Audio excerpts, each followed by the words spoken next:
We have an excellent opportunity to reset the relationship between the United States and Russia on a whole host of issues, from nuclear weapons and nuclear proliferation, the situation in Afghanistan and Pakistan, how we approach Iran, how we approach the Middle East, commercial ties between the two countries, and how we address the financial crisis that has put such a strain on the economies of all countries around the world.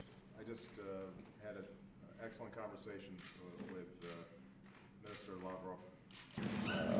President Medvedev has an excellent representative in Minister Lavrov. We very much appreciate his strong work in trying to move the relationship forward, and I am hopeful that the meetings that we've had so far and the meetings that we expect to have throughout the course of this year will be of mutual benefit to both countries. Good afternoon, everybody. Finally, given its continued provocations in Ukraine, today I have approved a new set of sanctions on some of Russia's largest companies and financial institutions. Along with our allies, with whom I've been coordinating closely the last several days and weeks, I've repeatedly made it clear that Russia must halt the flow of weapons and fighters across the border into Ukraine, that Russia must urge separatists to release their hostages and support a ceasefire, that Russia needs to pursue internationally mediated talks and agree to meaningful monitors on the border. I've made this clear directly to Mr. Putin. So far, Russia has failed to take any of the steps that I mentioned. In fact, Russia's support for the separatists and violations of Ukraine's sovereignty has continued. On top of the sanctions we've already imposed, we're therefore designating selected sectors of the Russian economy as eligible for sanctions. We're freezing the assets of several Russian defense companies, and we are blocking new financing of some of Russia's most important banks and energy companies. These sanctions are significant, but they are also targeted, designed to have the maximum impact on Russia while limiting any spillover effects on American companies or those of our allies. Now, we are taking these actions in close consultation with our European allies, who are meeting in Brussels to agree on their next steps. And what we are expecting is that the Russian leadership will see once again that its actions in Ukraine have consequences, including a weakening Russian economy and increasing diplomatic isolation. Today, and building on the measures we announced 2 weeks ago, the United States is imposing new sanctions in key sectors of the Russian economy: energy, arms, and finance. We're blocking the exports of specific goods and technologies to the Russian energy sector. We're expanding our sanctions to more Russian banks and defense companies. And we're formally suspending credit that encourages exports to Russia and financing for economic development projects in Russia. At the same time, the European Union is joining us in imposing major sanctions on Russia, its most significant and wide-ranging sanctions to date. In the financial sector, the EU is cutting off certain financing to state-owned banks in Russia. In the energy sector, the EU will stop exporting specific goods and technologies to Russia, which will make it more difficult for Russia to develop its oil resources over the long term. In the defense sector, the EU is prohibiting new arms imports and exports and is halting the export of sensitive technology to Russia's military users. The major sanctions we're announcing today will continue to ratchet up the pressure on Russia, including the cronies and companies that are supporting Russia's illegal actions in Ukraine. In other words, today, Russia is once again isolating itself from the international community, setting back decades of genuine progress. And it doesn't have to come to this. It didn't have to come to this. It does not have to be this way. This is a choice that Russia, and President Putin in particular, has made. It's not a new Cold War. What it is a very specific issue related to Russia's unwillingness to recognize that Ukraine can chart its own path. And I think that if you listen to President Poroshenko, if you listen to the Ukrainian people, they've consistently said they seek good relations with Russia. What they can't accept is Russia arming separatists who are carrying out terribly destructive activities inside of Ukraine. They are armed by Russia. They are funded by Russia. Russia has deliberately and repeatedly violated the sovereignty and territorial integrity of Ukraine. And the new images of Russian forces inside Ukraine make that plain for the world to see. This comes as Ukrainian forces are making progress against the separatists.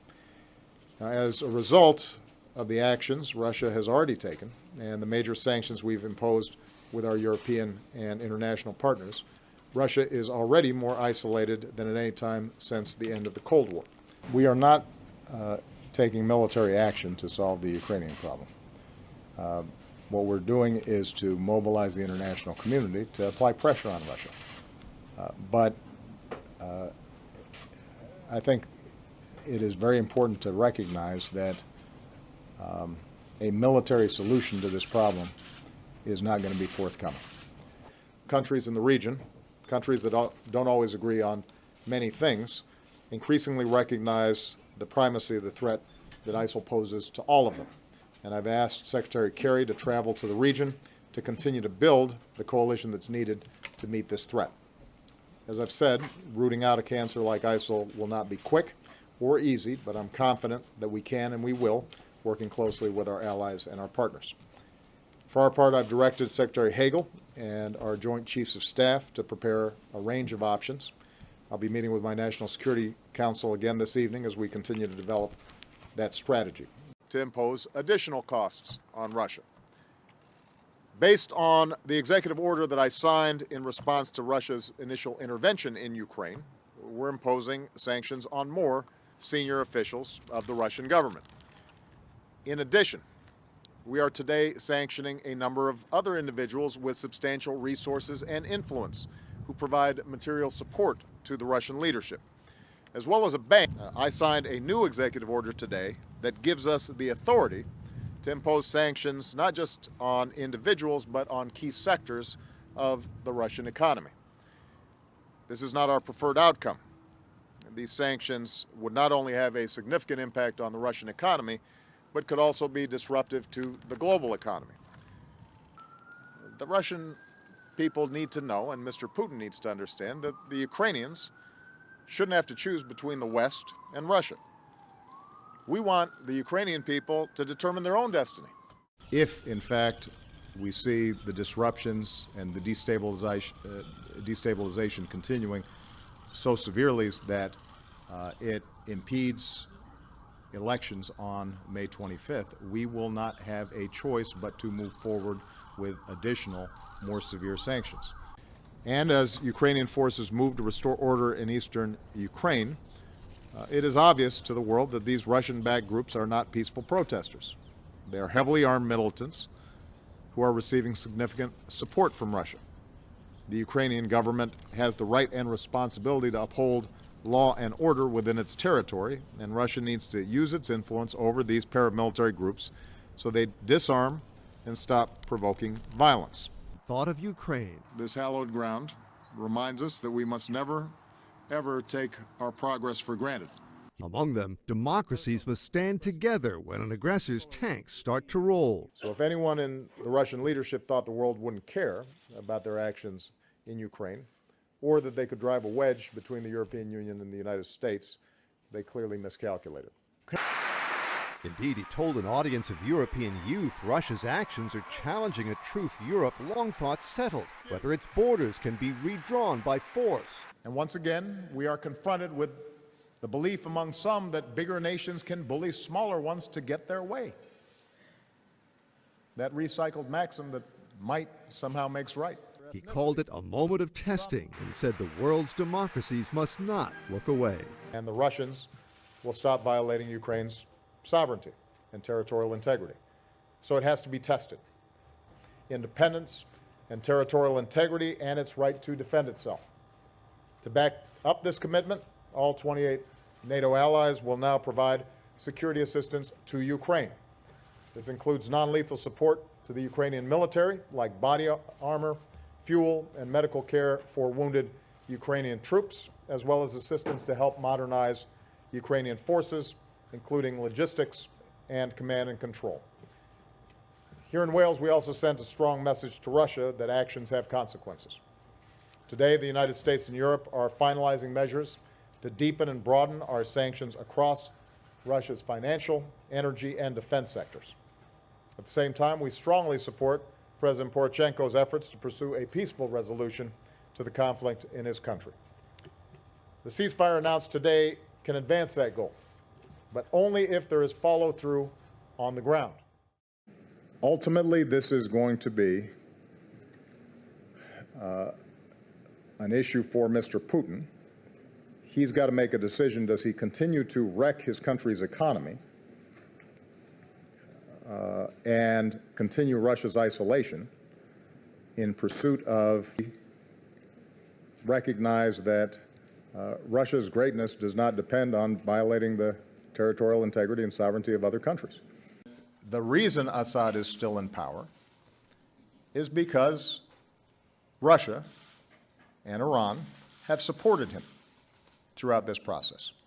And in that sense, what Russia is doing now is not particularly different from what they had been doing in the past. They're just more overt about it. They've been propping up a regime that is rejected by an overwhelming majority of the Syrian population, because they've seen that he has been willing to drop barrel bombs on children and on villages indiscriminately.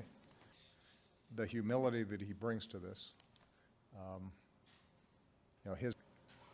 and the notion that he put forward a plan and that somehow the international community sees that as viable because there's a vacuum there. I didn't see after he made that speech in the United Nations suddenly the 60-nation coalition that we have start lining up behind him. Iran and Assad make up Mr. Putin's coalition at the moment. The rest of the world makes up ours. This is part of what I meant when I said that we've got to think about what's happening to our political culture here. The Russians can't change us or significantly weaken us. They are a smaller country. They are a weaker country. Their economy doesn't produce anything that anybody wants to buy except oil and gas and arms. They don't innovate. But they can impact us if we lose track of who we are. They can impact us if we abandon our values.